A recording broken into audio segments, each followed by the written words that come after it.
estado realizando algunas actividades especiales con el objeto de mejorar el ornato de todo lo que corresponde a parques y mercado. Entonces queremos que la población sepa que estamos accesando a algunas acciones importantes y esto con el objeto de evitarles también problemas a ellos.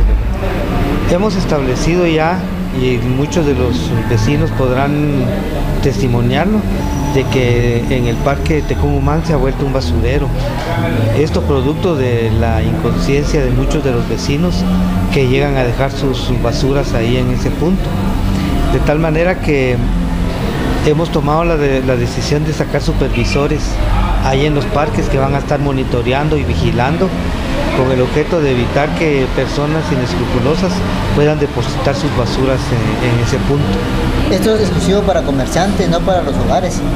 Fíjese que nosotros queríamos quitarlo, inclusive con los comerciantes, queríamos evitar de que el camión llegara ahí al parque, porque el hecho de que la gente sepa o vea que el camión está ahí, pues implica que puede darse la posibilidad de ir a depositar basura ahí, aunque no esté el camión.